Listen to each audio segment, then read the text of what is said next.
So your start time was 6 o'clock, and? Yeah, start time was 6. So you're good with Mr. Kozia close by? She said he was by Princess Fountain. All right, so you're good to go, right? Nice. Nice. In any case, the kind of talks I hear Mr. Parray put on there already, he alone could control this show. Yeah. Yeah. Oh, you need to hear more what you're saying there because, you see, I'm not hearing but I just hear things from you that I would hear from other people. Now listen to Parry, man. Oh, I remember the press conference he had. Man, revealed plenty thing, boy.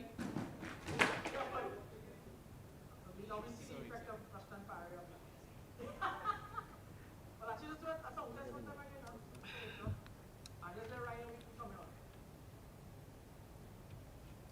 on. Brian, you is number 7. Let me hear you. Testing. 1, 2, 1, 2. Too much bass in your voice. Let me hear you again. Testing. 1, 2, 1, 2. Pleasant good evening. Too much. You're too hot. Talk again. Testing. 1, 2. This was maybe 10 and a half days to know. Over hot. Talk. Testing. 1, 2. Pleasant good evening. Ooh. Welcome. You coming in so hot, boy. Talk again. Testing. 1, 2. Right.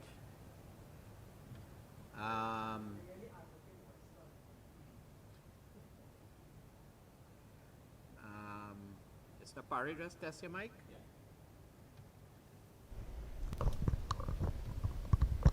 Testing 1, 2, 3. He's sounding like Julio. Julio. I have a client named Julio, eh? I talking about Julio Iglesias, you know. Oh, what is not that Julio? That's this man. Oh Lord. All right, let me see. And Can I leave my phone here or would it show? where Dr. Rai and them going, boy? Doc, you there? Dr. Rai, you there?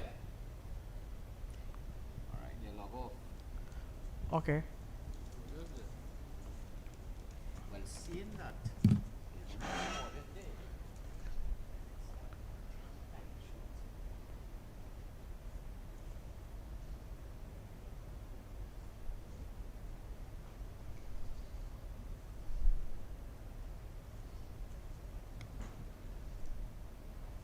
oh, they're there, man. Yeah. Right, just give it that final test with Dr. Rai. I'm here. Very I've good. seen you all. So we're getting ready to start. Oh, lovely. Are you okay, my friend? All set. Nice.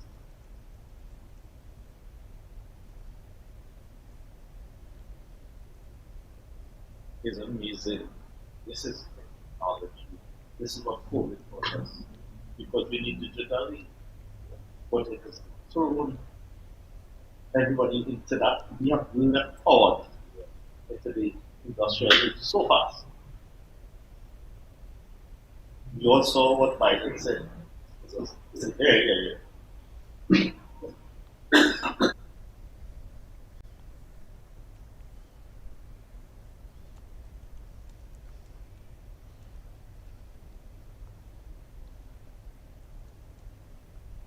MP, you hearing me?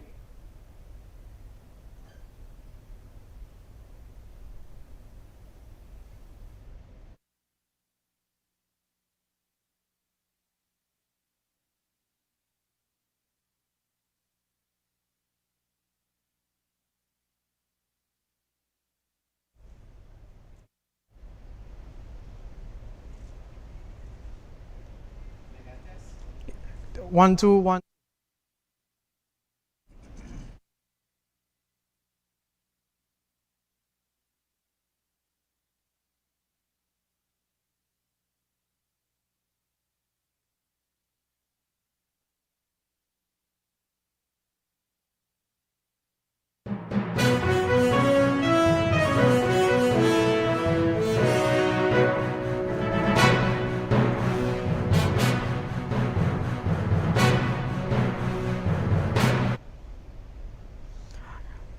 Pleasant good evening to everyone Pleasant good evening, Trinidad and Tobago. Pleasant good evening to my United National Congress family. This evening, the constituency of Komoto Manzanilla is being hosted today through the Member of Parliament, Dr. Rai Ragbir, as we have our pre-budget consultation. Budget day is October the 4th. And we are following our mantra of our political leader, is that we serve the people. And one way we serve the people is by listening to the people. And today, our public consultation will begin. We have a packed program. We have many dynamic speakers this evening. We have on the program this evening, led by the Member of Parliament for Komoto Manzanilla, Dr. Rai Ragbir. We have the Member of Parliament for Mayaro, MP Rushton Parray. We have the Member of Parliament for Urupuch West, Dave Tancoo.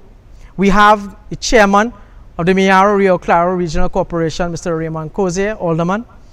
We also have two key members of the business community that will be bringing their views on the budget, what they expect from the budget, what they think the budget should have for the people of Trinidad and Tobago. This evening, through the Member of Parliament for Komoto Manzanilla, I am Brian Bigg, the Research Officer for the Member of Parliament, shall be moderating this evening's consultation. I want to, this evening, commend the Member of Parliament as well. For this evening, the Member of Parliament has ensured that this event comes off. We are doing it virtually in the virtual space in two sectors. We are here at the UNC headquarters, but our Member of Parliament as well, who is the Member of Parliament for Komoto Manzanilla, is doing it as well remotely in the constituency of Komoto Manzanilla. This is the wonder of virtual meetings. This is the wonder of having it virtually. Let me one time get into it. I want to welcome and introduce the Member of Parliament for Mayaro, MP Rushton Parray, to bring his views, especially on the budget. He's also our shadow Trade and Industry Minister. I'd like to welcome MP Rushton Parray. Thank you very much, Brian, and a very pleasant good evening to our viewers, our UNC family, our new attendees, new viewers. Thank you very much for joining, and thank you very much, Brian and Dr. Rai, for inviting me to express my own views in terms of the expectation on Monday for the budget. Now, before I get started, it's important, I know we have thousands of younger viewers who lock in to listen and hear the views of the United National Congress. What is a budget? Basically, a budget is a roadmap which guides the development of the economy for the next 12 months, which is going to be presented by the Minister of Finance on Monday. And this roadmap must address some of the following issues. One, there is something called recurrent expenditure, which primarily the key points are salaries and wages for the government sector, and transfers and subsidies, which is basically when you send money into the Ministry of Social Services for food cards and grants and so on. And then subsidies like for fuel and wherever we subsidize in terms of national flour mills and some other places that do get subsidies to make sure that the prices of the final product is affordable. Then the budget also speaks about developmental expenditure. Now, this is primarily infrastructure development for the next 12 months. Are we going to build new schools, new police stations, new ports, new harbors? What are the major asset acquisition? Are we going to buy new boats, new helicopters? So the developmental part of that budget will identify those areas. And then on the other side of the budget, we have to discuss revenue. How would we as a country make money? Primarily, the government makes money through taxes and royalties. Taxes which all of you will be familiar with, especially those of you who are now understanding the issue around the property tax. That's another revenue generating opportunity. And royalties from the energy sector. Those are the kind of ways that the state earns income. Another way that they earn money as well is through investment. So our Heritage and Stabilization Fund, which sits somewhere in the United States in stocks and bonds and so on, that will generate revenue as well. So it brings additional revenue to the coffers of the state. And finally, the state can go out and borrow money. They can borrow money on the local market. They can borrow money on the international market through bond and debt acquisition. So your budget primarily will tell you for the next 12 months, how are we going to spend money and where are we going to get the money from to spend. And the last part about your budget, when it is expressed by the Minister of Finance, it's how it should shape the business environment. So you bring confidence to the private sector to do its part in driving the local economy for the next 12 months. So right now we have about $8.5 billion in liquidity in the commercial banks. The Minister of Finance have to provide a way on Monday. How is he going to encourage private sector to go in and tap into that $8.5 billion to invest in our local economy? And that will be a springboard for jobs and new investments and so on. So that in a nutshell, what your budget primarily is. Now, what do we expect? What do I expect on Monday? This, I am very, very sure that this will be another repeat of the same budget of the last 6 years. I am not expecting anything creative or innovative from the Minister of Finance. This government, this administration is bereft of any type of creative thinking. And I am not expecting to see anything new. It will be more of the same come Monday. I do expect about a $50 billion budget. The Minister of Finance in the past, he has said categorically that the country cannot run, he cannot run the country with a $45 billion budget. A lot of our economists have identified that somewhere between $40 and $45 billion is where we ought to be if you are using primarily accounting principle in working with your budget. But politically, the Minister of Finance feels that the engine of the economy cannot operate with less than $50 billion. So my gut feeling is that we are going to go into another deficit financing budget again, where there is going to be a fair amount of borrowing to make up that difference between revenue and expenditure. Now, deficit financing, if you would read a lot of the material that is coming out of the World Bank, coming out of the IMF, they are encouraging governments to borrow, to ensure that you look after the people, look after, especially in this post-COVID world. But the issue here for me is, if we do borrow, where do we put that money? Does the money go into areas that would bring happiness to the people? Would you put that money in an area that is going to put housing for low-income persons? Is that money that we're going to borrow going to upgrade our schools, to put ICT in our schools so we can get back students back to the level that we want? Is that deficit financing going to improve the service in our hospitals?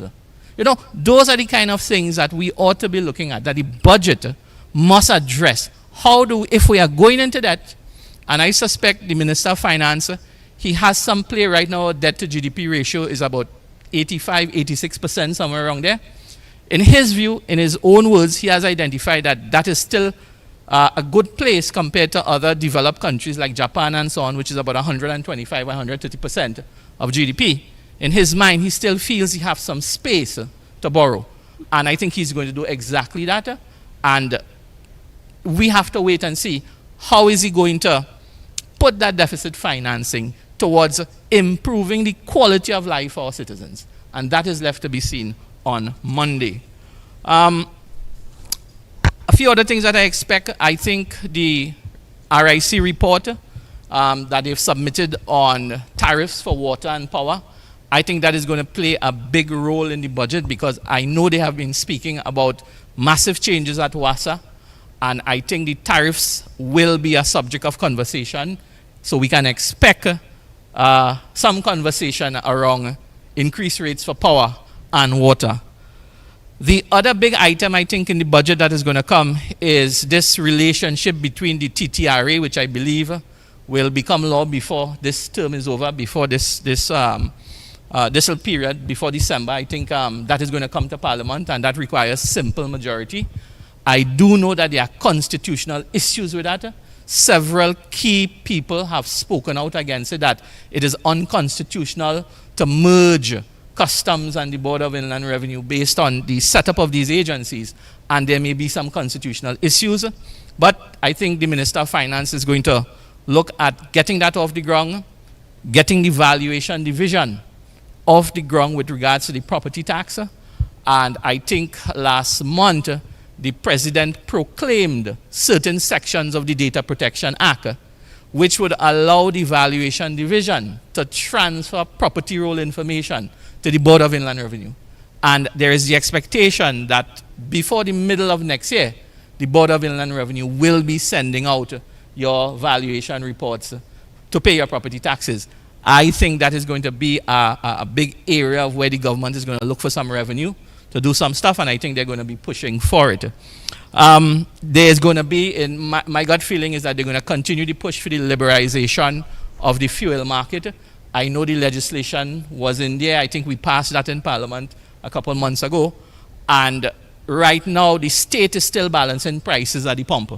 I suspect the Minister of Finance will go and push forward with that liberalization on the fuel market. That's something we'd have to look closely at. The PNM clearly, Brian, has showed its inability to be creative and innovative. So in terms of what do we expect in the area of diversification, I saw a report yesterday in the newspaper where the Ministry of Trade, they boasted that for the last 4 years, we have gotten $500 million US in foreign direct investment. Now, I don't know where I was if I was in this country, but I cannot remember anything about anybody investing $500 million US in foreign direct investment. So I don't know where that came from. I have yet to see, or hear of any company that would have done that investment. So are we going to look forward? I think they're going to come up with more crazy ideas like the plyboard factory and all those kind of things that we're still waiting on since 2015.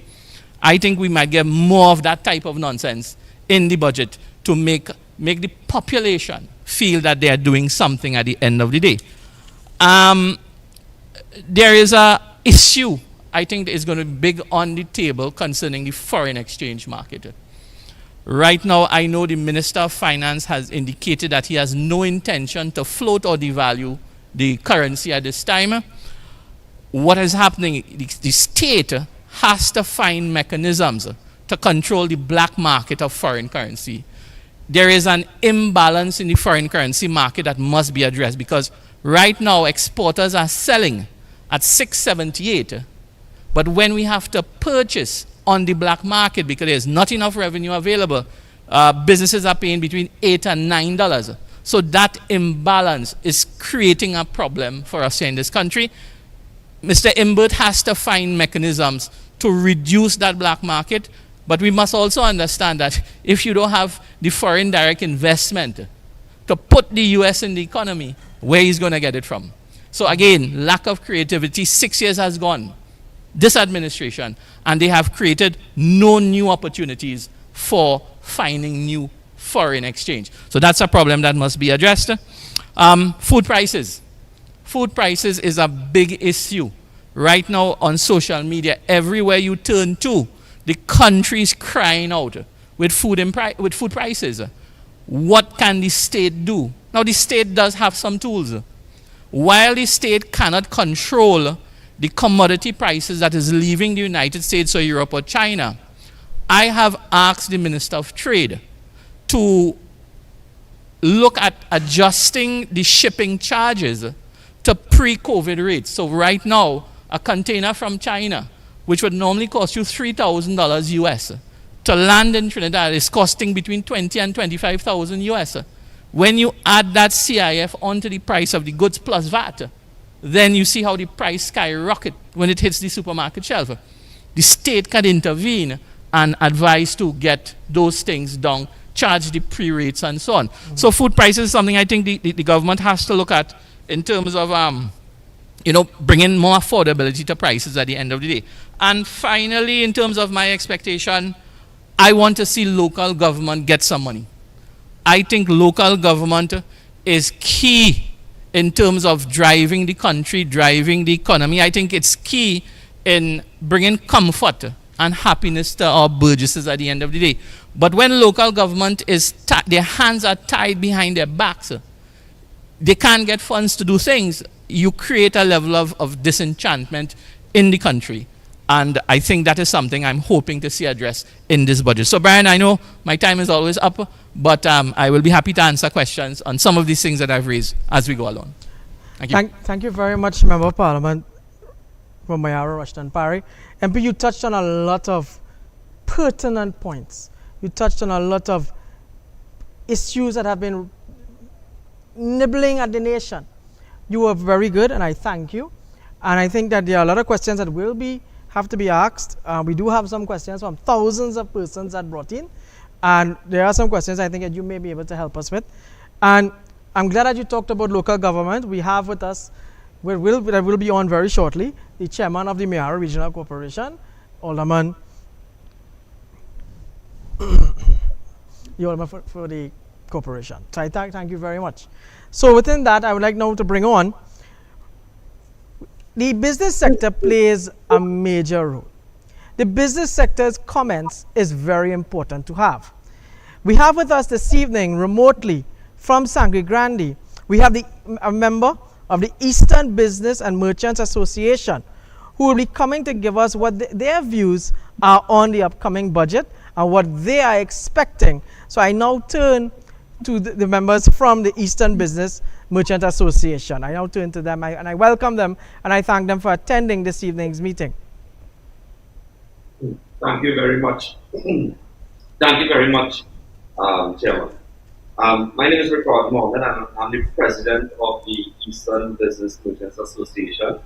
And as president of the EBMA, I will emphasize that in our diverse Eastern community, all businesses have a role to play in the economic growth of Sangre Grande and its environs.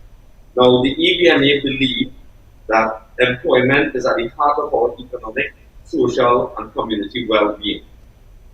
In the competitive world in which we live, we cannot afford to be complacent this time. We must focus on economic growth, which in turn will lead to employment opportunities, improve social and community well-being, which will in turn help us to reduce crime in the long run. Now, it is our continued vision to improve the standards of Sangre Grande, Tancoo, Mansilla, Tancoo, Mata, Patura, and all the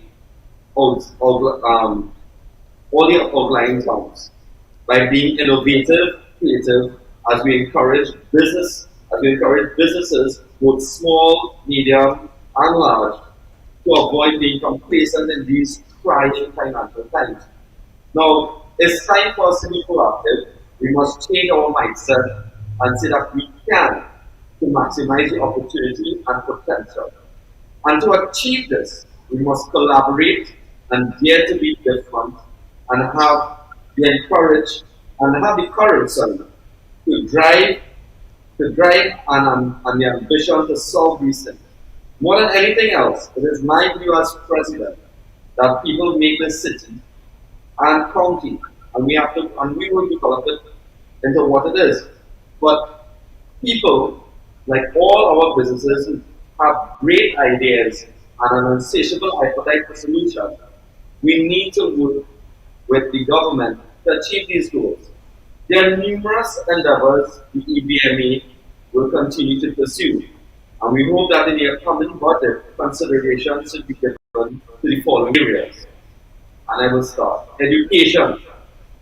The pandemic has created challenges for our nation's children. The EBMA strongly advises that no child should be disadvantaged when it comes to securing the future of our country. We hope that this budget considers basics of like internet supply to all schools and the upgrading of all school computer facilities in a timely manner. Internet grants for persons living in rural communities and lobbying for cheaper internet rates or internet grants for single parents is a priority. Recently, the EBMA provided Amazon tablets and funding for school supplies for 50 primary schools in our Eastern District. Health. The allocation for mental health programs for kids and adults is very crucial, and we see that as being something that the government needs to take into consideration. It has been proven that during the COVID-19 pandemic, there have been significant rise in anxiety and depression in the younger population worldwide. So we hope to get something in the budget about that. With regards to infrastructure, we will continue to support the construction of anything that will benefit this district, whether it's the construction of the port in Tancoo, the building of the highways from Tancoo to Manila, and from Valencia to Tancoo. These infrastructure work in our area will boost the economic growth and development in this part of our country, which will benefit all of our people. Funding to aid with the traffic congestion throughout our town and environment must also be addressed and implemented soon. With regards to tourism and tourism development, this will be another area which the EBMA will address, since the people of our area are talented and multifaceted. Our vision is to have an arts and craft district to showcase our people's skills and expertise, hence generating income and providing employment for people of this area. Development of our eastern shoreline, our eastern seaboard, our beaches for tourism, tours at the River Swamp, fish festivals are just a few things that we can invest in so that we can help, etc., so that we can help earning revenue other than from the energy sector. But more importantly, when we are dealing with this district here of Kumuto, Mansinilla, and Sangre Grande, agriculture plays a very key role. We have seen significant inflations in food prices during this pandemic, coupled with impending world food shortages. This eastern region, as major food growers for the nation, the EBMA will continue to lobby for farmers to get more protection against theft and help to create avenues for successful farming enterprises. Therefore, we look at funding to access water, development of roads and bridges, which are crucial to the success of the agriculture sector. We believe that investing in the building of an agro-processing plant can allow this sector to create employment, give us the ability to enter into the export market and earn foreign exchange. We hope that the government pays serious attention to this as a main revenue earner outside the realm of the energy sector. As president of the Eastern Business Merchants Association last year, I was really impressed with some young business entrepreneurs in this area, using technology in various aspects of businesses, especially farming. I would like to suggest that grant funding is necessary to enhance this new way of farming and enhancing the technology in which we can do things. But let's also look at the assistance to the SME sector and the business sector. This has been a very difficult and trying time during the pandemic. And we plead that we have to look at different things within the budget to assist us with removal of certain penalties when it comes to paying taxes. We would like to suggest and strongly advise the payment of VAT returns that are owed to members of the business community. We suggest the improvements on the ease of doing business, where we can have increases in non-energy exports. We would like to recommend grants or direct cash injection to SMEs so that that can assist with digitization in taking our community forward. But it is our mixed indigenous SMEs that is key to our success in this area of Sangre Grande, Kumuto, Mansinilla. It is our small and medium businesses that give the eastern area its character and have a key role in playing in sustaining and driving this place and people towards development. This town is populated by many such entrepreneurs who would have worked creatively and with determination to build and maintain their livelihoods in the East. It is with pleasure and honor that I will continue to serve our warm and friendly people of the business community of Sangre Grande, Kumuto, Mansinilla, so that we will benefit from a higher quality of life as we preserve to make our town the best in Trinidad and Tobago. At no time will the EBNA become complacent as we strive towards excellence. We each have a role to play in growing our economy, to create employment opportunities, and to improve social community well-being. We must fight tirelessly against complacency, and we must have the courage to think big. So those are just a little short listing of some of the things that the Eastern Business and Merchants Association would like to see done. And I would like to thank our MD, Dr. Rai Ragbir, for giving me the opportunity to say a few words this afternoon. Thank you. Thank you very much, Mr. President. I think it was a great discourse that you had with us here this evening. Your points were very valid. Your points have been taken. The business community always will have a voice with the constituency of Komoto Manzanilla.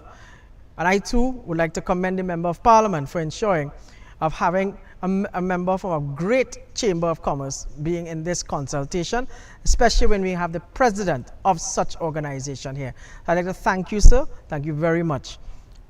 Now, moving on. The MP for Mayaro said that he would like to see that more funding is given to local government. And I would like to agree with him. But who better to tell us about that? I now bring on to you the chairman of the Mayaro Rio Clara Regional Corporation, Alderman Raymond Cozier, who will give us his views on what, as a chairman of such a corporation, would expect from this budget from a local government point of view. I would like to now welcome Chairman Raymond Cozier. Pleasant good afternoon to Brian Bing, MP Rushton Parray, and MP Dave, and pleasant afternoon to all our viewers. I welcome this opportunity to share with you my views and what has been happening in the region of Rio Claro. Just for me to give a little explanation so that you would have a clear understanding of how things operate in the council, in the corporation. The corporation depends on releases on funds from the central government to do most of its operations. The corporation raises some revenue, but we raise revenue from small things like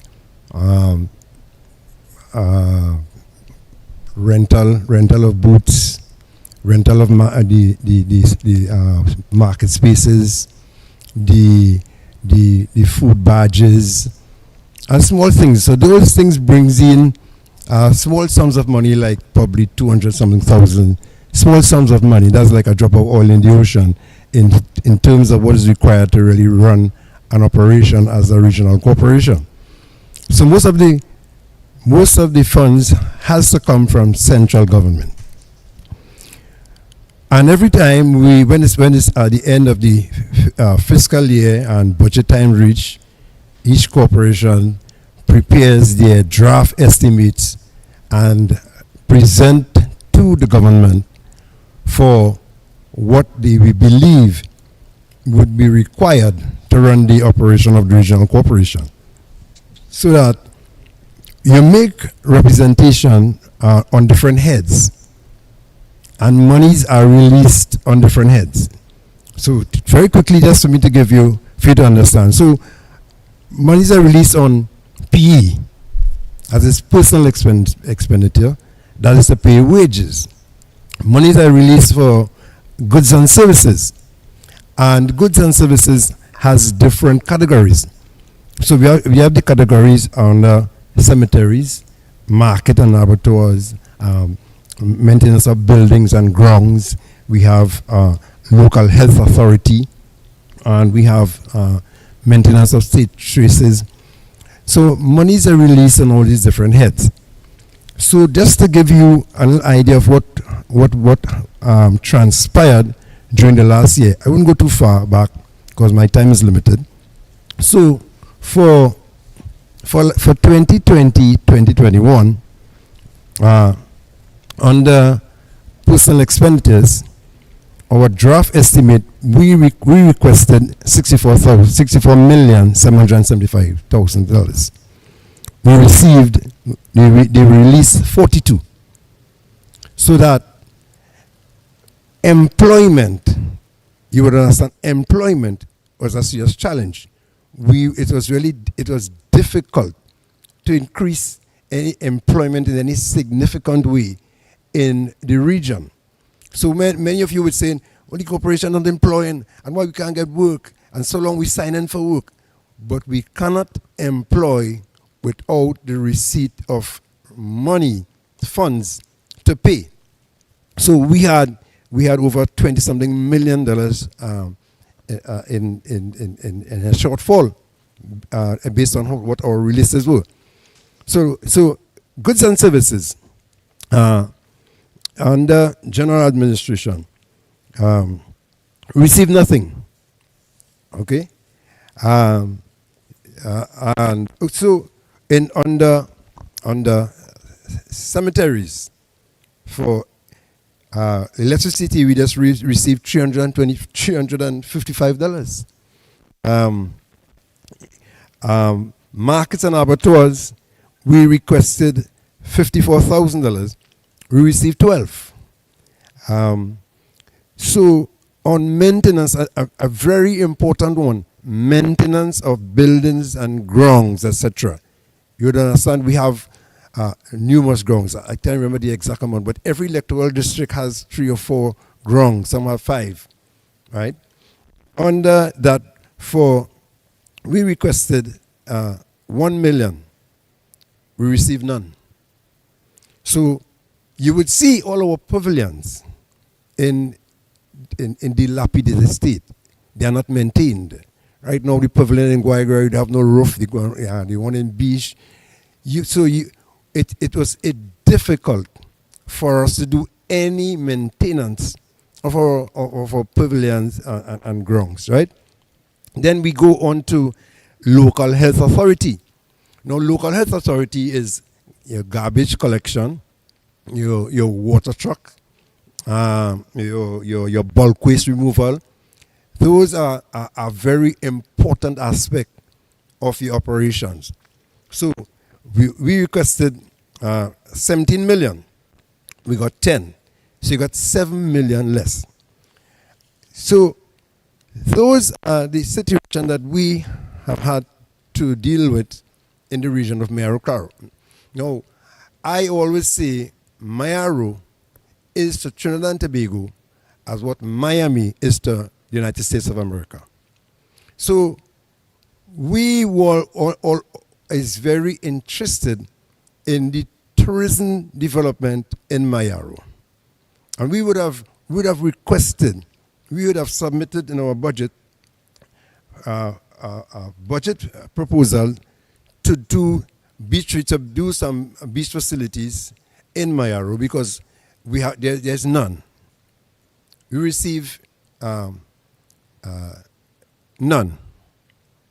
There was an allocation of we in our submission we applied for.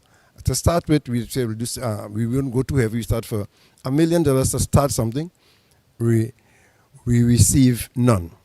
They projected that it was going to give 200 and something thousand. We did not get any. So going forward, Mayaro is one of the highlights of the region of Mayaro Claro, where thousands of people come from all over to come to Mayaro. And the fact that we did not receive anything for this 2020, 2021, going into 2021, 2022, we want to see that improve. We want to see that we receive releases in that area so that we could able to do something in the region of Mayaro so that we could save the dignity. We could dignify the visitors to the shores of Mayaro. Because right now, people come to Meru, and there's no place for people to change, people to use a restroom facility. So that is one of our main aspects. So also, we are challenged right now to carry the burden of water, because every community, I put up a post here last night and to say, tell me which part don't have water. And all over, it's Guayagari, it's Meru, it's Rio Claro, it's Beach, it's Mafeking, it's Union, it's Libertyville, it's all over. People putting up, they have not received water. Some haven't received water for a month. The corporation is responsible to provide water to the areas that don't have, that is void of pipe borne. But we now are challenged to carry water for all over the area.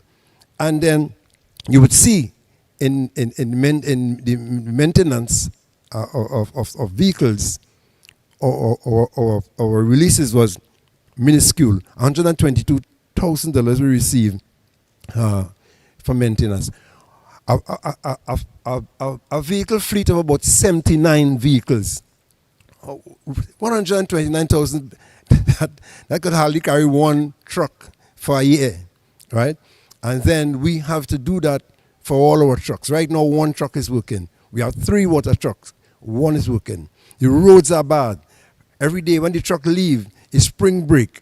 That damage, because it's a truck full of water and the roads is so disgusting. So we are in a really terrible situation. We want the roads fixed. Right now, I think the Grandi bus is not going to Guayagari, the San Fernando bus is not going into Guayagari, because the roads almost impossible for those heavy vehicles. So we are looking forward for this budget to see some injection into the region of Rio Claro.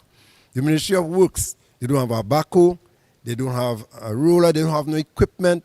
So, and then they have to piggyback off of the Rio Claro Regional Corporation. So we are looking also that some resources be placed into the Ministry of Works. Some teams only have 1 and 2 persons. So we're looking for some employment, because in spite of how hard the situation is, we have a country to run. We have a region to run.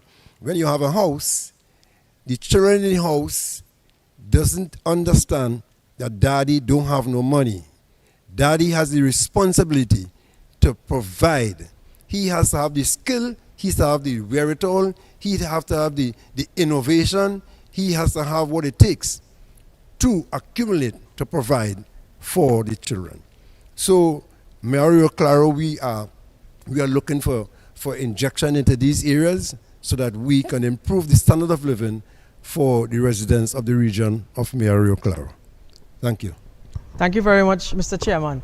Mr. Chairman, you were very eloquent. You brought the points of Rio Claro well. You have spoken for the people of Rio Claro.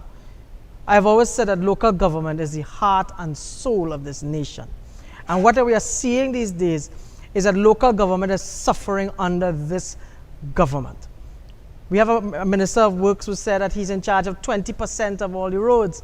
Well, I don't know where the 20% for him is, because every road in this country is in a bad state. So I don't know who's advising him. I think his colleagues should go back and work there and advise him, right? I think you did an excellent job. I thank you for being here this evening. And on behalf of the Member of Parliament as well, I thank you for being here as well. I know your other colleague was expected to attend. However, he has an emergency to deal with at the Sangre Grande region. We do thank Anil Jutaram for also sending in some points, which Chairman Cozier also was able to use to bring forward, which is the ills that's happening in local government. So I thank you very much. Moving on, I would like to also welcome the Member of Parliament for Rapuch West and Chairman of the United National Congress, the Honorable Dave Tancoo. We will get to Dave very soon. The Member of Parliament of Komoto Manzanilla was very much instrumental in ensuring that we had the voice and voices of the business sector. As you heard from the Eastern Business and Merchants Association's president, We also have from the business sector within the constituency of Komoto Manzanilla directly. I would like to now welcome one of the major players in the business sector in Komoto Manzanilla, who will bring his views from businessmen directly from within the constituency of Komoto Manzanilla, especially with that of the SMEs and how they expect or what they would like to expect from this budget would affect them. I now welcome the members of that business community to speak this evening. Welcome, sir. Hi, good evening. My name is Primdat JP. I run a small supermarket in Tamanai. What happened is that, well, firstly, what happened for the longest while, the economy really hit our small businessmen, a lot of schools. So we would like to get some assistance from the government in this budget because things not looking too bright. Another point we have to say is that the food prices, as MP Parray rightly said, is extremely high. Food didn't move only by $1.50. Most of the major foods moved to 40% up. And the availability of goods at this moment is really hard to source in terms of simple things like rice, oil, we cannot get. So what we would like to see too is in this budget, the food prices, for the government to do something to bring down these food prices and to invest heavily in self-sustenance in agriculture more so. Because I think if we have a crisis in this, at this time, we're in real trouble. So that is what we would like to see from the supermarket end. If ask, being in the mini-mart, what is your concept of seeing single mothers and other families with meager means when they come in your mini-mart? Yeah. How do you approach them in terms of their poverty as a see, where they can't afford? Yeah, well, judging from how people previously used to purchase, right now they cannot afford to buy a big pack of milk. They're buying like a $15 pack. So, plenty people, they're looking to accelerate credit and being to run to the next month till they pursue something because at my end is plenty unemployment. So, that yes, the COVID has brought on that too. So it means, gentlemen, that on our side, in the rural areas, you're with more unemployment and lack of job opportunities, more and more people will go to the mini-marts and supermarkets and realize that they will only buy what they need, not what they want.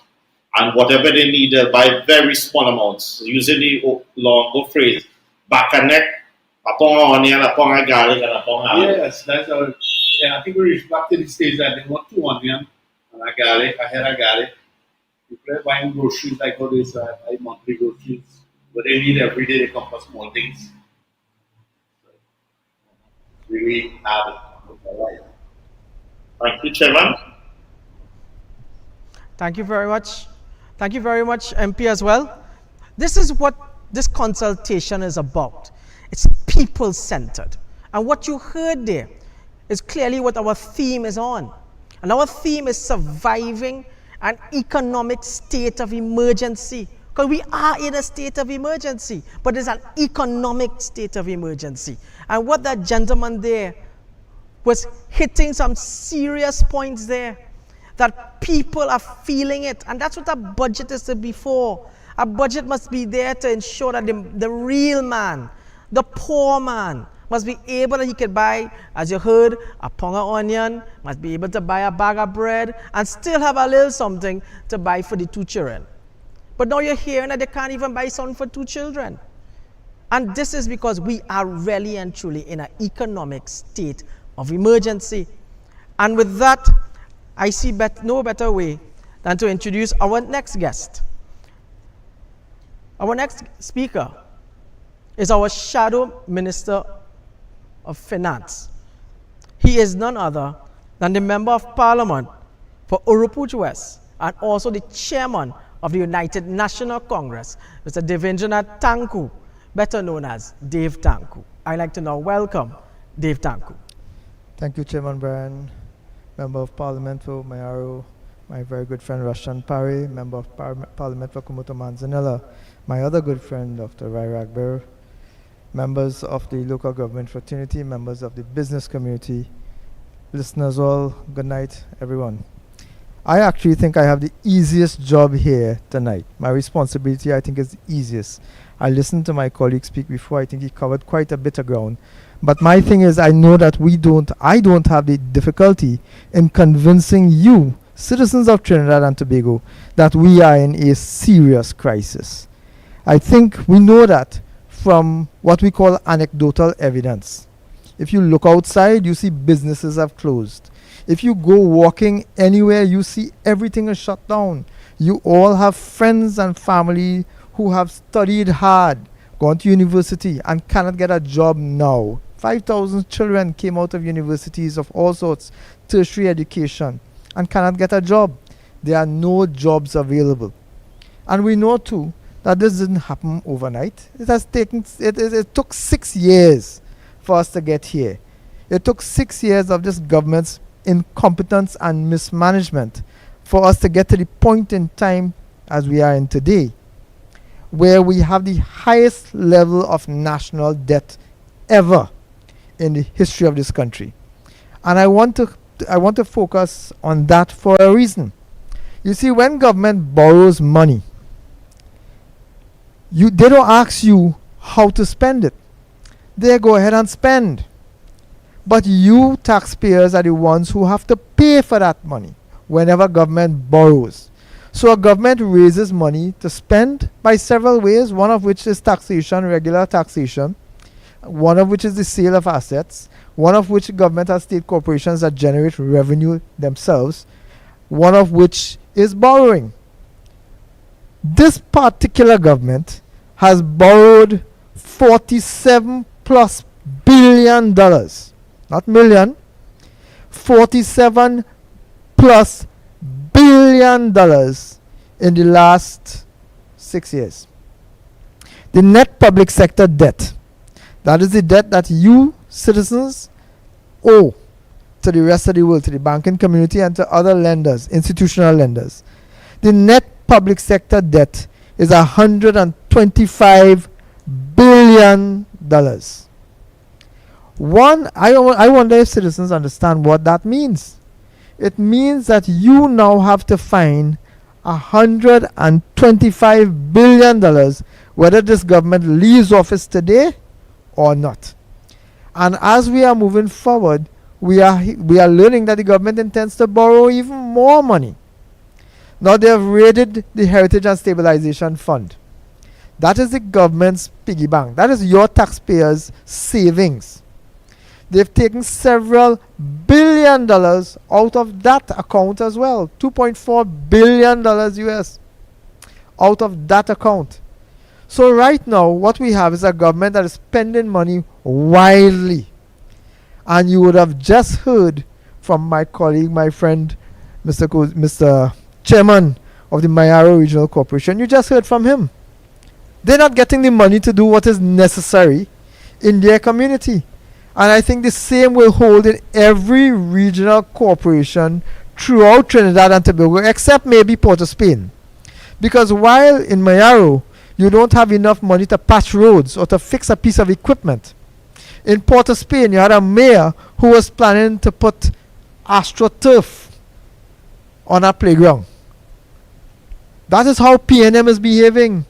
I have used a phrase called geographic discrimination in the allocation of resources by the state. If you wanted a better example, you couldn't get it.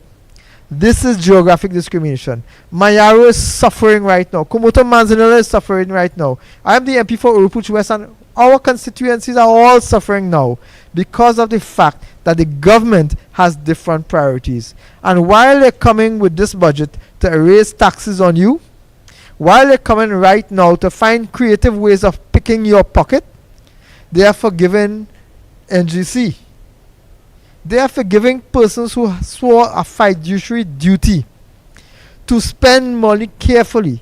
They want to give those guys a blight of over $600 million of yours. And that is why this government is going to come now in this budget and tax you. That's why property tax. That's why cost of living is increasing now, because the government simply does not care. And it is my view that they know. They very well know what they're doing. Because what we have started to see now is polarization of the economy. I want to explain what that means simply. The UNC, when we were in government, expanded the reach, the outreach of the business community. So you would have seen during our time the development of a substantial number of small and medium-sized businesses. That was the UNC's way of sharing the wealth and making sure that we grow the economy, and that is exactly what happened from 2010 to 2015. We grew the economy. There was more production out there. Once you have more production, you get more revenue, because you get revenue from taxes. You get more jobs. You get growth. You get improved standard of living. That's what the UNC did. In comes the PNM, and you have a shutdown of the small and micro and medium-sized business community. You have a loss of jobs as a result of that. You have reduced government revenue, and guess who has to pay? Guess who has to pay for all of this? You are being deprived of revenue, and you are being deprived of income, and you are still going to be asked to pay more money out of money you're not getting. That is because you have a situation where the government simply does not care. The minister knows what he is doing, because during this pandemic here, let me start from before. Before the pandemic, it was blame Kamala. Every fault that they made, every decision that they took, when it failed, it was blame Kamala. Blame Kamala, blame Kamala, blame Kamala. 2019, 2020 came along, and now it became blame COVID. But while they were blaming Kamala and blaming COVID, they were spending $300 billion of your dollars. What do you have to show for it? We have Mayaro Regional Corporation, which is suffering for funds to fix road, to fix drains, to build drains. You have the Sangre Grande Regional Corporation in a similar situation. You have the Pinal Debe, you have the Sipari, you have UNC corporations which are being victimized by a government which is still spending $300 billion. Ask yourselves, Trinidad and Tobago, where that money gone. Because while they spent $300 billion, I just told you that they still drew up a set of debt. So they're spending all this money and they're borrowing more money, indebting you further, but you're not seeing where that money is going. Ask yourself what has been done with $300 billion by this government. And what you would see is that they shut down the small and medium-sized businesses. They've shut down the parlors. They've shut down the very small entrepreneurs. They've deprived them of a standard of living. The nutsmen on the side of the road are in trouble. The farmers are in trouble because it's cheaper to buy agricultural produce more often than in a very large mega grocery store than it is to buy it even in the market. So you see a polarization because the government has a preference for big business as opposed to small business. It has a preference for their friends, family, and financiers. So during this COVID pandemic, when all of us have been suffering, the PNM supported organizations have been declaring vast profits off your back. It is cheaper now to go into a grocery to buy a bottle of pepper sauce than it is to go down to the corner where the man making the pepper sauce, because the groceries have economies of scale that he can't compete with. It is cheaper to go into those now I'm not bad talking groceries here. This is business. This is business. It's economies of scale. But the government's responsibility is to ensure a level playing field of opportunity, and that is what they have not done. What we are seeing now is the creation of mega monopolies that are doing the things that small businesses were doing before. So if you have a small contracting company in Mayaro, you have to compete with the very large construction companies that are coming in, because that is the nature of the system now. The big guys are eating up the small ones. We have to pay attention to that, because if we are to grow as a country, if we have to develop our economy, it must come from ground up. It cannot be that only mega businesses survive and do well while the rest of us suffer underneath here. And what we know from our own experience when we walk outside is that the average man in the street have been suffering. Forget what the minister, in fact, don't forget what the minister is saying. The minister is saying we are not doing as bad as we expected, because what that tells you is he himself did not believe that we will do well because of his policies. I want to tell you why we're suffering. I just have to take 2 more minutes of your time. We are suffering now because our Minister of Finance, one of the first things he did is destroy the economy from his first set of utterances. When he came out and he said the economy is operating on fumes, what he did is destroy the credibility of the government's ability to pay their debts. What he did is tell investors, do not come to invest in Trinidad because we don't know if you're going to make back your money. And when investors stop investing, jobs creation becomes zero and minus. We start to lose jobs. We know already that we have lost over 112,000 jobs between 2015, 2016, 2017, 2018, 2019, and June 2020. 112,000 jobs lost under this government. We know that to be a fact because the NIB report tells us that. The NIB report tells us that. And that came about because the Minister of Finance came up and started to scream and rant and rave that we're operating on fumes. Well, ladies and gentlemen, from then to now, he's created it like Chicken Little, running around telling everybody the sky is falling, the sky is falling. He's created a situation now where it's like a self-fulfilling prophecy. What he has done is created a very same scenario that he himself was pointing to when it wasn't in existence. We left a thriving economy. He has made it a depressed economy. That is what Trinidad and Tobago is. And to come out of here, what is necessary is a different viewpoint, a different way of doing things. But we are not seeing that. In 2015 to 16, we saw the same thing we saw in 17 to 18, 18 to 19, 19 to 20, 20 to 21, and we will see the same policies in 2021 to 2022. Because this government simply will not do something different. Every chance that they had, they shut down the Economic Development Board because they did not want ideas. They lied and told you that they had a roadmap. They lied and told you that they had a roadmap, a Vision 2020, then a Vision 2030. This government is visionless. And as long as they continue to operate this way, what we will see is the rich get richer and everybody else fall into poverty. Ladies and gentlemen, tonight I am predicting that the Minister of Finance is going to come with the same plans he had before. Repeat some of the same promises for the same problems. The result is going to be the same problem we have now, which is a downward slide in the economy, a collapse in confidence in Trinidad and Tobago, increasing unemployment, and vastly increasing poverty. We are in a crisis. This is a pandemic of crisis. Somebody else said it was a perfect storm, but I think he misdirected. It's a perfect storm right now because everything negative that could happen has been happening. My fear is that we are now in the hurricane season. And unless something drastically, unless we have a miracle, we are about to get the rest of that perfect storm. Citizens of Trinidad and Tobago, now is the time to stand up and speak out about how you feel. Because I know as an economist, that this is not going to get better until citizens make it so. Chairman, I thank you very much. Colleagues, I thank you very much for the opportunity to say a few words tonight. Thank you very much, Mr. Chairman of the party. Thank you very much, Mr. Dave Tancoo. Mr. Tancoo, I will let you know that we do have some questions that have been brought in. We had hundreds of questions, some good bit of questions.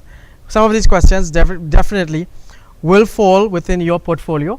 So I will ask that you still remain, because we have some questions that I know that our listeners, our viewers, and the constituents of Komoto Manzanilla will definitely want to hear.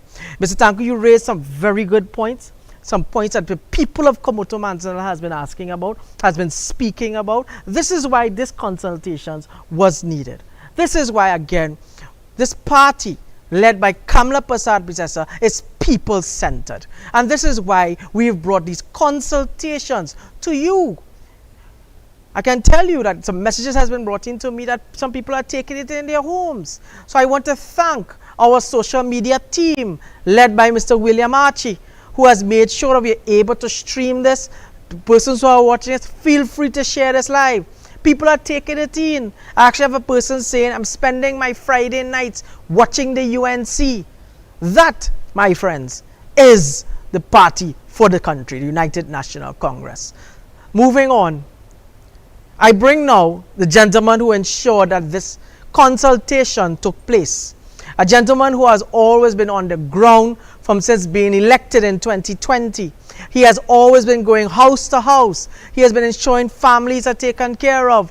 He has been ensuring that persons understand through this pandemic that they have to take care of themselves. He has been going and also doing human service through his medical practice within the constituency of Komoto Manzanilla. I speak none other than the Member of Parliament for Komoto Manzanilla, Dr. Rai Ragbir, who again I must thank our team here for ensuring that Dr. Ragbir is able to broadcast to you all, because he is within the constituency right now. He was meeting with people today to hear their views, and hence why he is right in his office now there to do this consultation. I now welcome the Honorable Member of Parliament for Komoto Manzanilla, the Honorable Dr. Rai Ragbir. Thank you, Brian, and you've done a fantastic job so far. Good evening, gentlemen. Good evening, William Archie. Good evening, Chairman of the Mayago Corporation. First of all, let me say, I follow the guidelines of the political leaders that have put this together. I thank all of you all, gentlemen, for actually participating in such. I will start by today, Friday, the 1st of October. We have 194 cases of COVID, 7 further deaths, which makes it over 50,000 coronavirus cases in Trinidad and Tobago. The brilliance of our political leader, just to mention a few points: the Attorney General issue, the Petrotrin and AV drilling fiasco, the Police Service Commission, the NGC fiasco, the mismanagement of the COVID and the rollout of the vaccination has failed, the property tax, the TTRA, and poor road infrastructure and non-drainage of the water courses, which we have flooded all our constituency, and the total mismanagement of the entire country of Trinidad and Tobago for the last 6 years. The budget that's going to be, we are going to hear for 2022 would be a distraction budget with no level of substance. And I agree with my friend, Mr. Tancoo, in saying it would be the same thing over and over. So what is a distraction budget? It means that in this particular instance, it's to go down to the small man and give them a little bit of crumbs. And I will start with CPEP. Raise the amount. I will start with the healthcare workers that are dealing with COVID. Give them some form of incentive. With that said, whatever is going to happen on Monday is to distract the entire country from actually moving forward and forgetting we have a 7-day memory in this country. Are we going to hear about diversification economy? No. Are we going to hear about agriculture? No. My friends, on Tuesday, I went in the river swamp. I think Rushton Parray has mentioned something there. There are over 500 farmers in the river swamp that do agriculture. There are 4 pumps that pump fresh water for all these produce, which is the food basket, one of the food baskets for the nation. Do you know the 4 pumps are non-functional? The bridge, Mr. Cozier, that goes into the river swamp, that's the Calto Bridge, that has been non-functional. Non-functional in the sense that it's closed off. That's the main thoroughfare to these farmers. And we still wait on the engineers for designs to repair that bridge. There is a road called Wade Road from Beach, which is a little road that these big trucks don't have to take the produce in and out, excavators, etc. And guess what? There are no sides to the road. So vehicles are going to collapse on the road. So you're serious about agriculture, you're serious about diversification, and because a lot of my colleagues have spoken about, just look at this area now, our young people.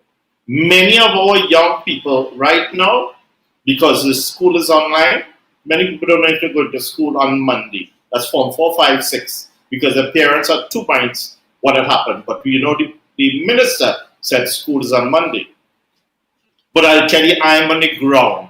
I have my patients there, and they're telling me they're not sending the children to school because the security guard, and I put in my doctor hat, the security guard, the canteen staff, the maintenance staff, the administrative staff, some of the teachers may not be vaccinated, but yet my child have to go to school. My child may be vaccinated, but they may not be vaccinated. So that's a big hullabaloo to take place. But that word, diversification, we'll come back to that shortly. But many of our students, they are very, very bright. We're churning them out in the technical and vocational, and it's we at the UNC push the MIC program. But where are the jobs? Our young children now, if you ask on average, 7 out of 10 young person, where they want to live? I want to live abroad. Because there are no jobs. You know, when they see their parents have lost a job, Dave Tancoo had said about 112,000 people have lost jobs. Those are parents. There's no means to take care of the family. So when your child aspires to be a doctor, lawyer, engineer, something in technical course or vocational course, well, I can't do that. If my daddy lost his job, why am I doing that? If mom lost her job, why am I doing that? I will tell you something. This is hurtful, and I have a gentleman here with a mini-man. We have seen this not only in the rural area, but in the urban areas. Parents have resorted to giving the children, the infants and toddlers, bush tea. Instead of 4 ounces of milk, they're given 2 ounces of milk to stretch the milk as much as they can. Am I right or wrong? Quite correct. Now, because of that, what that means, we have gone back into time.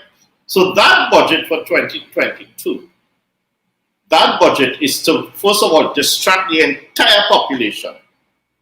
And the socio-economic part of the budget will not be addressed.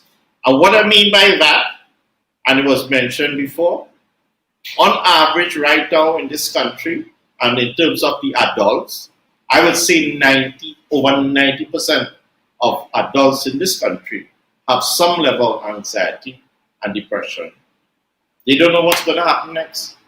Trinidad has rolled back 50 years backwards.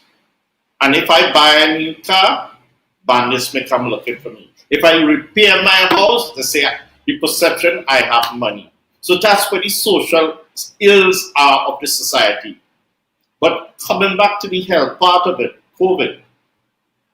You know, we have our elderly relatives and not so elderly relatives. And anytime they get ill, and you go to the hospital now, every one of you all will realize that.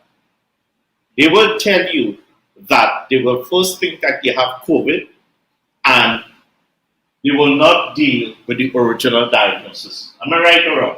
Right. So, people are dying in Trinidad and Tobago more, not with COVID.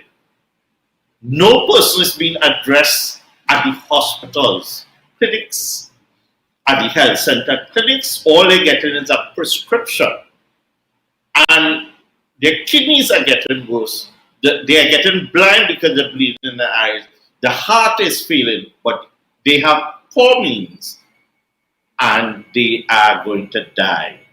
So all over the world, they've realized that more and more people, because of the stress and because of the coronavirus, they are dying from heart attacks, strokes, etc. Am I right? Now, I would just pull in my friend here, Ricardo. When last did you get CDAP drugs in your pharmacy? The deliveries have been inconsistent, and I've been waiting since July. Right. So, just July. This is October, 1st of October. I am seeing a lot of my patients not using medication because they cannot access it. So while DRC boasts about nearly 500,000 people getting vaccine, the whole vaccine system has slowed down to almost stopped. So what that means is people are going to die. More people are going to get sick. The Delta variant community spread. But that's one aspect of it. Those people who are on that older adult and elderly, they now have to buy medication, but they can't afford it because all the children have lost their jobs. So everybody looking at the older people who receive the pension, and that means in this instance that they cannot even pay the bills. So people will be looking out for some form of relief in public utilities. But in an area here as Kumoto Manzanar, as in Mayaro, as in Orapooch, we don't get water on a regular basis. We could have boasted during the UNC tenure about more people getting water. Yet, do you know right now, if you Google it, Wassa Reservoir, all the dams in Trinidad and Tobago are at 100% capacity. Even with the leaks, 100% capacity.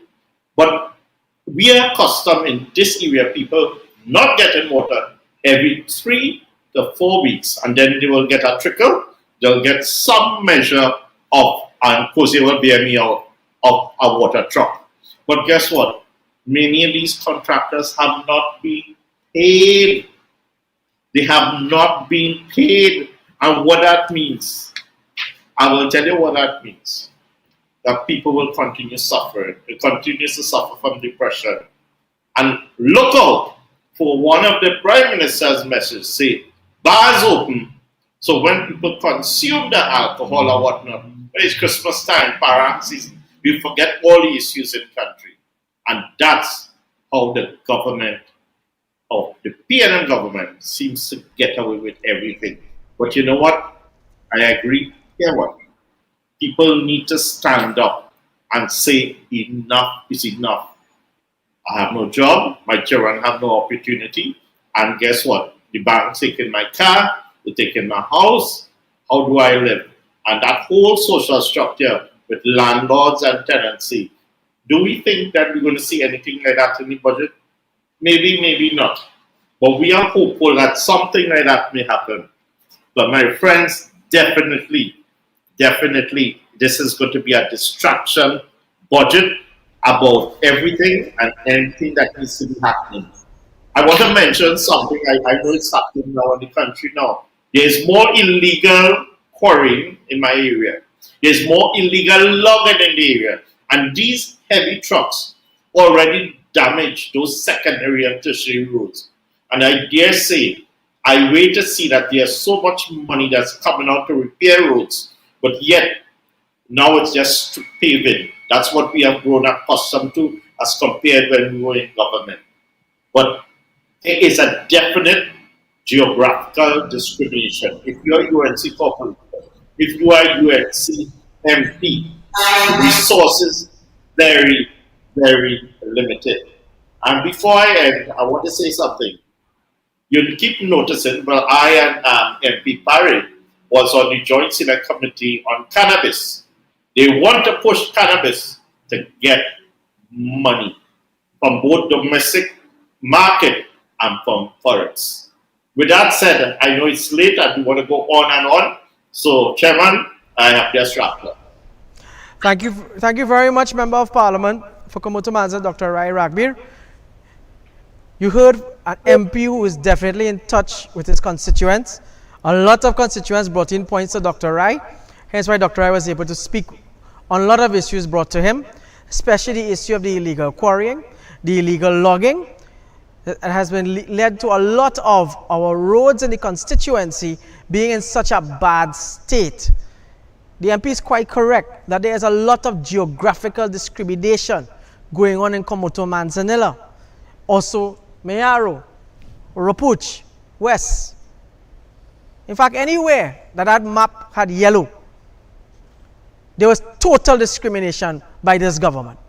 And we know, under the People's Partnership led by Kamla Prasad Bisesa, from Port of Spain all the way to Shakari, and then to Mayaro, to Tancoo, to San Fernando, there was equity in ensuring that this nation was taken care of.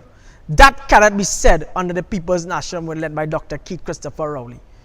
Discrimination in all form and fashion. So I want to thank you, Member of Parliament, for Komoto Manzanilla. We now come to a very important part of our consultation. As I would have indicated, via the Facebook page, via WhatsApp, we had asked persons to send in questions, and there were hundreds of questions. In fact, people are still messaging some questions here. So we have compiled it. I want to thank the team from the office of the Member of Parliament for helping and insisting in putting together these very important and pertinent questions. Some of these questions shall be put to our panel. Also, some of these questions will open generally to our panel members as well. The first question is on the health sector. The health sector in Trinidad and Tobago has been in the limelight due to COVID-19. The Minister of Health has boasted that the sector is doing well. Yet we are seeing persons complaining of lack of beds, medication, and even staff. Can the budget be used to solve this problem? This question is now posed to the Member of Parliament for Komoto Manzanilla, Dr. Rai Ragbir. As we know, they keep saying there are two parallel systems. One is the parallel health sector and one is the COVID hospitals. But at the end of the day, what has happened now is that more and more people, because of the stress and the lack of medication and the lack of attention by doctors, because these people are not being seen at clinics. Many clinics for the last year plus have been cancelled, from cardiac clinics to chronic disease clinics, so that these people are getting more and more sick. So at the end of the day, no matter what you say or what you do, the government will come back in this budget and say to all of us, the parallel health sector is broken. But the only thing I will keep saying is we have to stand up and show them, show the population, not the government, show the population, where they keep lying to the people. Because if you ask all those people who are ill, they're waiting on cataract surgery, which is about 50,000. They're waiting on stent, angiogram, bypass surgery. You know, all those systems have been shut down, and they have been shut down, and guess what? Is the poor man suffering? Is the poor man who's suffering and dying? You ask any funeral home, they'll tell you the amount of people non-COVID who are dying. But you see, the media hides all this information. Thank you, MP. The second question is an open question to all members of the panel. Flooding of late has been a major and continues to be a problem in Trinidad. What can the nation expect to hear in the budget to solve this problem? This is an open question to anyone. MP Parray? Thank you very much, Chairman. I don't think the budget is going to address that in any way. To be quite honest, I don't think the government has the creativity, have the innovative knowledge to even start to address that. Now, in Mayaro, and Chairman Koze can tell you, we've been grappling with flooding for the full 6 years. And Mayaro used to flood once every 6 or 7 years, as Chairman will tell you. From 2016, we start to flood 4 and 5 times for the year. So clearly, something has to be done, because the state is expending millions of dollars every year in compensation for damages, for farmers, while it is not enough, but money is spending. And we could probably look at some creative ways of managing this. And we have asked in the past, and I have mentioned it in some of my budget debates, that there are 3 areas that must be addressed in terms of what's causing the flooding and how we must remedy it. And one has to deal with legislation in dealing with illegal development, changing of water courses. That is something that is critical. You're seeing that happening in Port of Spain. That is why Port of Spain is under flood every time rain falls. You are seeing it in Mayaro, where there's a lot of illegal land development and the water courses are changing. Another thing that has to happen in some areas, and I can speak more specifically in Mayaro, we are on the coastline, And when the water comes from anywhere on the island, it is going to land in Mayaro to get out into the ocean. We're an island, we are surrounded by water, we are at the mercy of tides. So what do we do with the water? We have to house it somewhere, either in detention dams, retention dams. We need to put that water somewhere for it to be used in downstream types of industries, either fish farming, tourism, something, or even used to irrigate for farmers during the dry season. We have to get creative with that. And I think the last thing that we ought to start looking at, and this is something that the Ministry of Works and the local government systems have to look at, is how do we change the design of our drainage systems? Because now in 2021 to 2025 going forward with climate change, our drains, our water courses have to deal with higher volume and higher velocity. We need to take the water faster out. So when you put those three things, you have to find policies in the budget. Put policy mechanisms, put some funding. If we have to borrow money, well, fine. But let's put it into these things, that when those issues are resolved, we can bring a smile to the faces of our constituents, because we would have solved that problem. Unfortunately, this government lacks that creativity. I do not expect to see anything to address the issue of flooding in Monday's budget, unfortunately. I want to weigh in on that as well, because my constituency, just like Mayaro, just like Komoto Manzanilla, just like several other places in this country, also suffers extensively from flooding. And I want to agree with MP Rushton Parray that the solutions are not outside. It's not rocket science, you know. It's some very basic things that need to be done, but there needs to be a will to get it done. The retention ponds, the fixing of the drainage and so on, those things are critical. But if you really think that this budget, the Minister of Works and Transport will suddenly get up and find a solution for flooding, I want to share one piece of explanation why I think it will not happen. It took this minister 5 years to realize that there's need for a national drainage plan. 5 years. Then he came to the parliament and said an international agency was going to fund the development of this national drainage plan. And he hired a foreign consultant to come in and review the plans that were in existence in his hands in 2015, 2016, 2017, 2018, 2019, 2021. Those plans existed. And he did not lift a finger to treat with those. You know what we see happening now in our constituencies? Now, during the rainy season, when flood starts, you see them rushing coming to start to do a little cosmetic drain cleaning. You know why? They didn't do that during the dry season when common sense tells you that is when you should be fixing drainage. They did it now because you can bypass the procurement procedures on the basis of necessity and the urge and the urgency, the immediacy with which they must treat with this thing. They bypass the procurement procedures so that they could give specific people work to do, which work was supposed to have been done during the dry season. Those works will be done in a particular kind of way, in a particular time frame, and at a particular cost. My problem with all of that is while they are playing games doing those things, citizens are going to continue to suffer from flooding.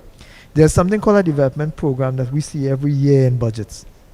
And every year, the greatest failure with the development program is actual implementation. If the government for once had done what they say they will do in any 1 year, then we'd have an ease up in flooding.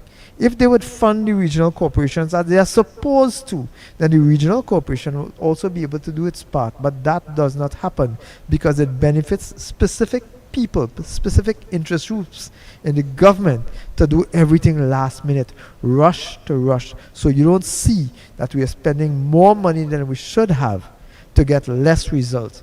And Trinidadians have to suffer from flood, from damage from flood, from illnesses associated with flood, from loss of agricultural produce. It's a horrendous situation, but it's caused because this government and this Minister of Works and Transport in particular does not care about people when they go through this kind of crisis. They simply do not care to make a difference. Dr. Rai? Simple way. We in Kumoto Manson, like in other areas, have a lot of forests in areas. And like all forests, well, they have water channels going through the forest. And 9 out of 10 times, trees and bushes grow over the water courses. And when the trees fall, it blocks the water. So what happens when the rain falls? It starts to overflow. So there is no mechanism, and something so simple is following these water courses through their manpower, simplicity. And without all these excavators and bobcats or whatnot, just by going through the water courses in these forested areas, you can actually assist the water to flow so they can flow better rather than disperse and flood like a lagoon. Thank you, MP. Chairman? Yes. I want to fully support my colleagues, what was just said on the flooding. To me, it's like the government has raised their hands in the air and give up. And the only time you give up on things is when you don't have an idea, you don't know what to do. Because as MP Parray rightly said, for the past 6 years, flooding has increased rapidly. It's not once in a blue moon again as it used to be. It's 3-4 times in 1 year. And if you would have something reoccurring so rapidly and affecting your people so severely, then you would come up with some kind of innovative ways to alleviate, to mitigate, and release that kind of frustration upon people. But continually, you are seeing not one single thing is put in place. I too don't expect them to come with anything, Thank you. Moving on. This is a question posed to our local government rep. Corporations have been saying that they are starved for funds, which has led to projects not being completed. Can the corporations please explain what this means? Okay, so projects are in different categories, right? We have projects on the developmental nature, so they call it DP. And then we have projects being done on the recurrent budget, right? So recurrent projects would come on repairing your bridges. Dr. Rai spoke about a bridge, and we have numerous bridges that right now are closed or about to be closed because we are unable to repair those bridges.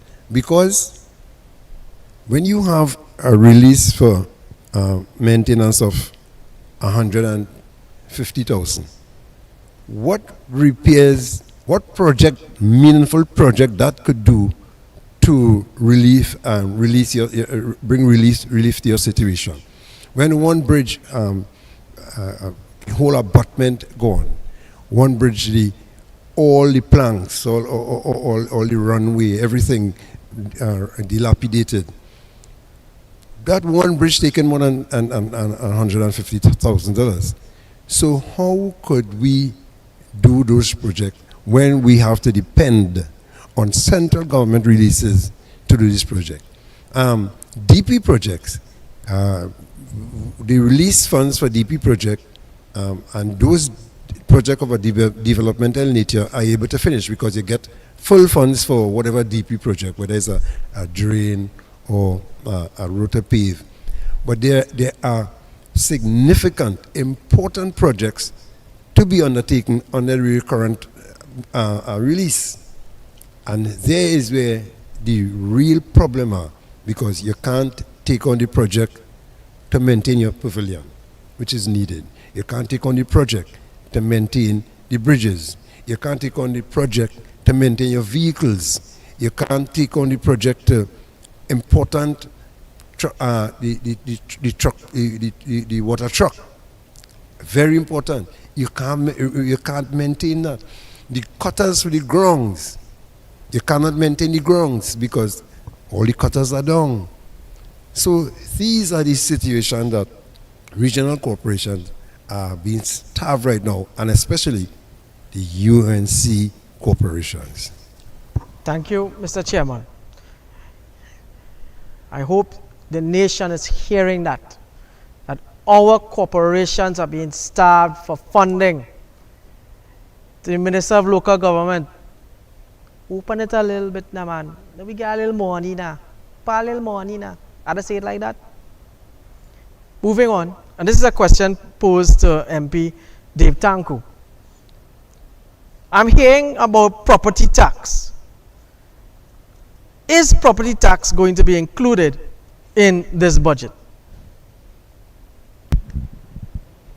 Given the current state of government revenues, I described the government earlier when I said that the economy had collapsed, when businesses had closed and people had become unemployed, etc. Their revenue stream had contracted significantly, so that where they can get taxation from has gone.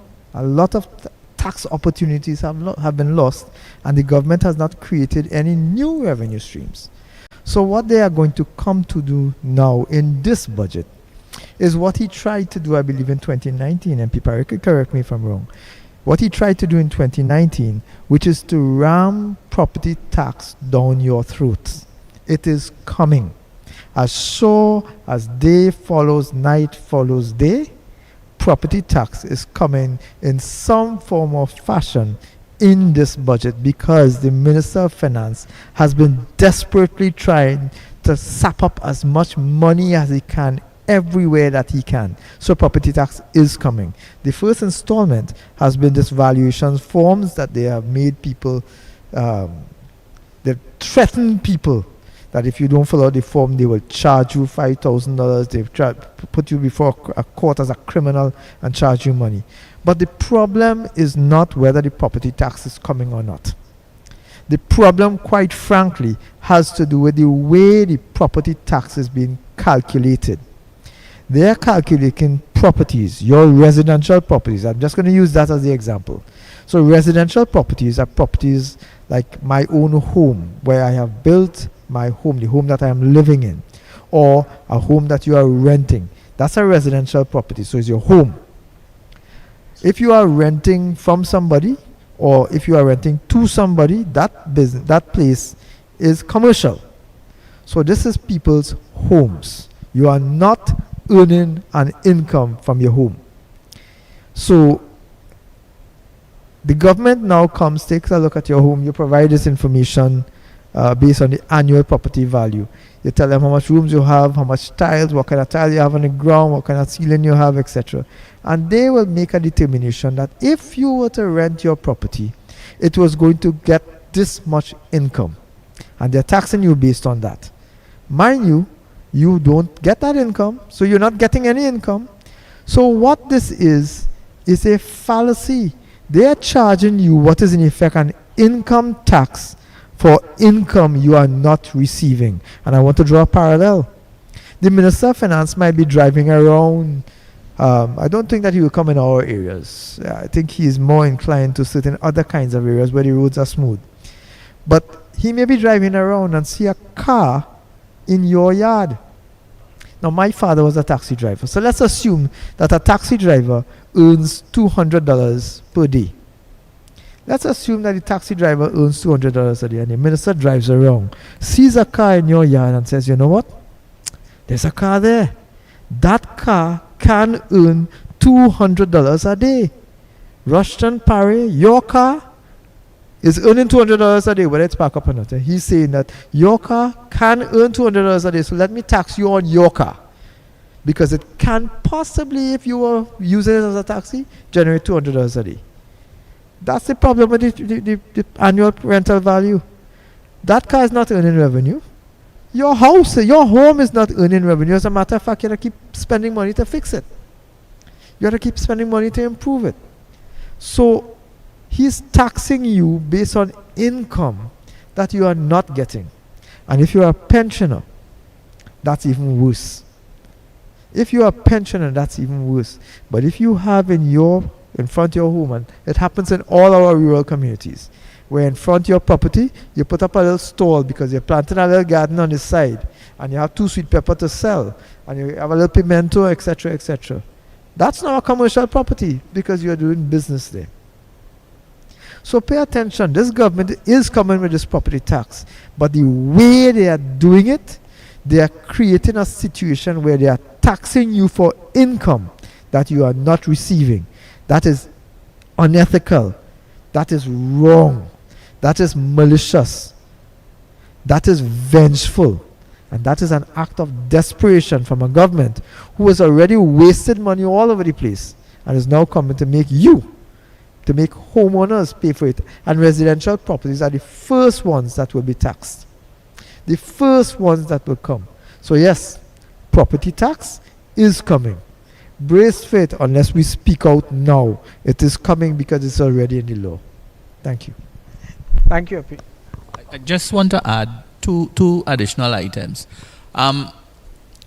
This property tax is state terrorism. That's how I will explain it. Because prior to this evolution of the property tax, my understanding is that the valuation roll had about 40,000 valuations. There are about 450,000 properties throughout the country.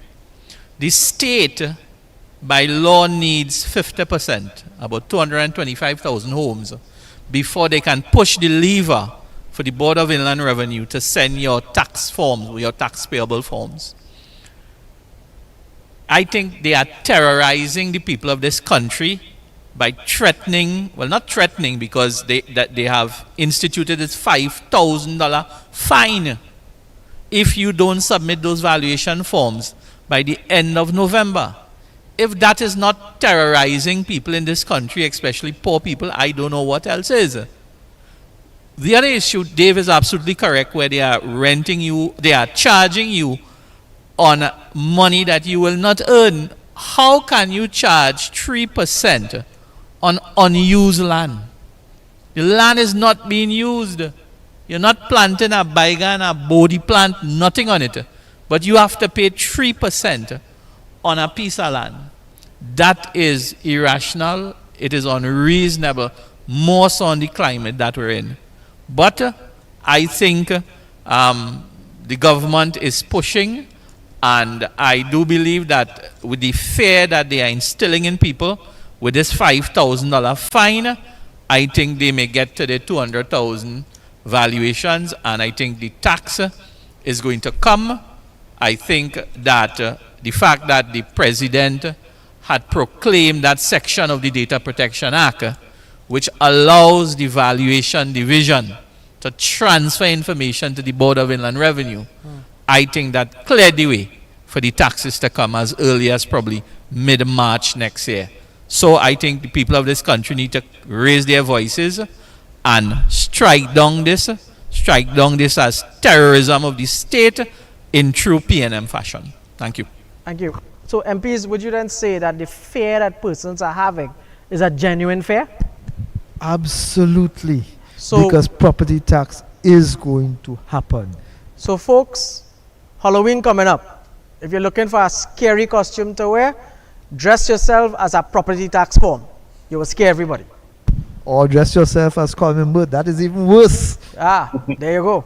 Can I put a 2 cents there? Sure, MP. Yeah, I have been interviewing a lot of my people in the ground in this area here. And when you ask them, so what would you like to see in the next budget? All that emanates from the mouth is property tax. Nothing else. They are scared, pitifully scared. That's all that comes out of it. If I ask 10 people, 10 out of 10, all their concern is property tax. And that is not proper governance. A government is not supposed to scare people. A government is supposed to care for people. And that is a government that will come under the UNC led by Kamla Prasad Bisasa. Moving on, I have a question here for Dr. Rai Ragbir. Dr. Rai Ragbir, medications are becoming very expensive. There is a CDAP program. Is there any way that the Minister of Finance can use the upcoming budget to put medications on the CDAP program? MP? So the CDAP program is that the lot of the medication they get is from India. And there's something called API, active pharmaceutical ingredients. And they primarily come from India and China. Worldwide, there's a shortage of generic drugs as opposed to brand name drugs. Now, here's the issue now. Because there was a shortage worldwide from the onset when COVID took place, is that there were many people who were bringing counterfeit medication in the market. And right now, we have a lot of counterfeit pharmaceuticals, so all sorts of ailments as diabetes, heart disease, cholesterol, etc. Now, at the end of the day, I think they may introduce in the budget a national health card system, which has been in the books for a while now. Because as Ricardo had said, a lot of the pharmacies are not getting CDAC medication for those people who have the CDAC forms. So that means there's something in the pipeline that may come out in the budget, which we wait and see. But to end that, as I said before, our people are suffering. They are stretching the medication. They're not taking the medication because they can't afford it. People live in a fixed budget, and because of that, they're getting sick and they're dying, Brian. And that's the long and short of it. But we stand idly by while this wicked government continues to do what they continue to do, continue to cause people to suffer, tears fall on these people, but their day of reckoning will come soon. Thank you, MP. And MP, you touched a very good point about the introduction of a health card. And we must remind the nation that a health card was being introduced between the period 2010 to 2015 under the People's Partnership by Kamala Prasad Bisesa. So it shows again the PNM has no plan, and they will come and bring a UNC initiative, and they don't want to say it's theirs. We must remind them that a lot of their plans has always been the UNC plans. Thank you, MP. Moving on, this is a question for MP Parray, from a person that runs a small business. I am a runner of a major car industry, but to some they may say it's a small business. I have to make purchases abroad. Now, due to the lack of foreign exchange, it has been difficult to make purchases. In what way can this budget be seen as a way to help with foreign exchange? We need to earn foreign exchange. Foreign exchange is just not going to appear. Now, the state has to be very creative and create a business environment that encourage foreign companies to choose Trinidad and Tobago to invest. Now, capital is coward. Capital will not come in a country where there's a prime minister that bullies people, that scares the business sector, that creates an environment where you are not comfortable to operate. Just look at what's happening in the last year alone in the energy sector. Our energy players are fleeing to Guyana. We have made no strides as Trinidad and Tobago to secure a relationship with Guyana that we will grow with their energy sector. Guyana is choosing to bring in Mexico, Nigeria. We have the longest history in the energy sector in the Caribbean. We have a drilling school, but yet Guyana chose to go to somewhere else. Why? It means that we have failed, the government has failed in putting itself in a place to be a major player in the Guyanese development. For the last 12 months, the yachting industry has been begging the Minister of Finance to allow these yachts to come into Chaguaramas, to be able to buy goods and services, release some of the COVID-19 restrictions under strict protocol, so they will be able to bring in US dollars into the economy. We have the best sheltered harbor in the Caribbean, and yet we could not figure a way how to create an opportunity for more vessels to come into Trinidad and Tobago and walk with their US dollars. We have the Galeota Point facility. The last chairman of NGC, he agreed with Kamla Prasad Bisesa and said the 55 million US dollars that was needed to finish the Galeota Point complex, that phase 2 port, was money that will be well spent.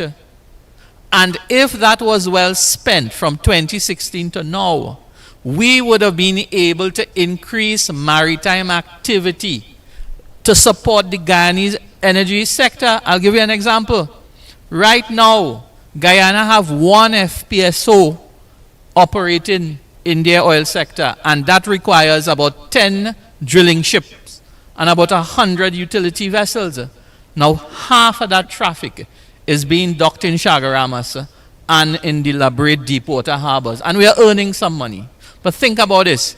By 2025, Guyana is poised to have 5 of those floating production, operation, and storage vessels. That would require 100 drilling ships and 1,000 utility vessels. If the Galeota Port Complex was in a position to accept 50% of that traffic, talk about the amount of revenue, US currency, would land in our coffers. Talk about the amount of small business that would develop in the Galeota Point area. You know, housing, accommodation, restaurants. Talk about the engineering services. You know, ship repairs, navigation services, maritime services. You are talking about an entire port city that could have been developed in Galeota because of that $155 million investment. So the government just is not creative and innovative to find solutions. Dr. Rai talked about medication just now. The Indian government just a month ago offered opportunities to partner, bring pharmaceutical companies to Trinidad. We are a petroleum-based economy. Pharmaceuticals are based on petroleum. You have the opportunity to absorb our UTT graduates, our UE graduates, into work with these foreign, these Indian pharmaceutical companies. We are solving 4 and 5 problems at the same time. And yet the government is handicapped. They are mentally, exhausted. I think they just don't know what to do again. So to answer the question, all is not lost. You need to put back the United National Congress in government and let us put these projects into train and get this country back rolling again. This PNM government do not have the ability to do it, unfortunately. Yes. I have one comment I want to make with regards to that, because I fully agree with you. The government is not inclined, they are not pursuing new sources of foreign reserves. But there's another side as well. Foreign exchange comes in from various sources. Government has been borrowing to buffer foreign exchange. They've been withdrawing from the Heritage and Stabilization Fund to buffer the foreign exchange reserves. But they have in fact been issuing foreign exchange to the market. The question is that we don't know where it's going. So if you have, as this gentleman did, you need some foreign exchange to buy something. I have somebody who just recently reached out to me to find out how they could get some foreign exchange because they are studying online and they have to pay their fees. They're doing law. And they're studying online and have to pay their fees, small as it may be, in pounds in the US. And they're trying to get, pounds to England. And they're trying to get some pounds. And they're being told that none is available for them. So we have persons as well who are seeking medical attention abroad, or seeking to buy medication abroad, or in this instance, they may be seeking to buy spare parts for vehicles, things like that, and you simply cannot get money. You can't get foreign exchange. But you will see conglomerates awash with brand new vehicles. You go to certain stores, you will see foreign items. But small people like you and me, if you're going to travel now, you have to wait for $200 and wait for weeks and weeks and weeks and beg and show your ticket, etc., to get $200 if you're lucky, if you know somebody inside. So they're not creating, but how they're giving and who are they giving, that's another problem. Because regular persons are not being given the opportunity. They are not being given the opportunity to access foreign exchange. And every time we raise this in Parliament before, MP, you will be aware of that. Every time this issue is raised in Parliament, the Minister of Finance will jump up and say, that they're supplying foreign exchange. There's no foreign exchange shortage. Lie. Because if you live in the real world like we do, there is absolutely no way that an average citizen can get access to foreign exchange at this point. Thank you. We have time for one more question, and this comes in, and it's to MP Tancoo. I am a single mother. I'm having trouble making ends meet, and I am a renter, and I have applied for the rental grant. Till date, I have gotten no answer. Will this be raised in the budget? Well, I can guarantee you that it will be raised in the budget.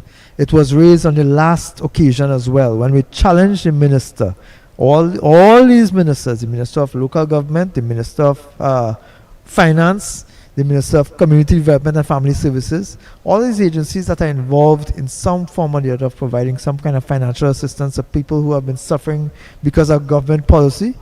And the government has been giving us slipshod answers.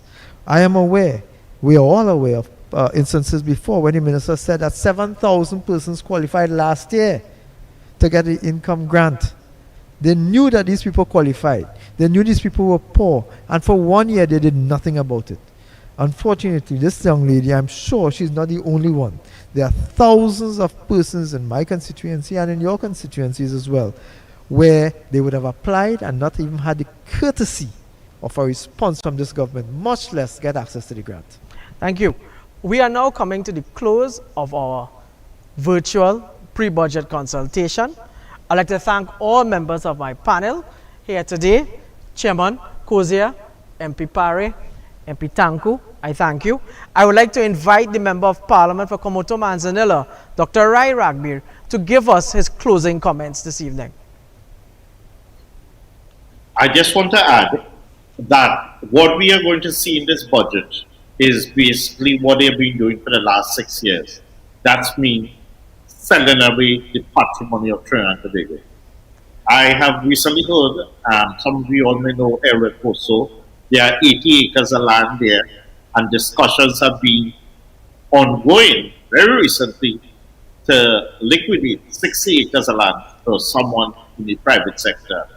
And we are going to see more of that in this particular budget, or if not in the budget, in the upcoming 2022, because it seems that because of all the uncanny things that's happening in this government, it might be a last grab. And I'm sure you all know what I'm talking about, and you will agree with me. Brian Bay, I thank you for what you have put together as asked by our honorable political leader. I thank all the members there, Rushton Parray, MP, and the Chairman of Mayaro. Gentlemen, none of this would have been possible without your input on this Friday afternoon. And I thank you. You should be safe. God bless. And let's do the work for our great party, as a political leader would say. And we will meet each other on Monday for the budget presentation. Again, I thank you all for being part of this, and I'm sure we could do more of this again. Thank you, MP. And again, I would like to also thank the two members of the business community attending. I'd like to take this opportunity to also thank Mr. William Archie for accommodating us with this virtual report, this virtual consultation. I'd like to thank as well the staff of the United National Congress headquarters for accommodating us this evening, and to all of you who locked on and sent in questions. I wish we could have used all. Thank you. Continue to stay safe. Continue to follow all protocols. On behalf of the Member of Parliament again, continue to be safe. Long live the United National Congress, and long live Kamla Prasad Bisesa. Thank you. Have a good night.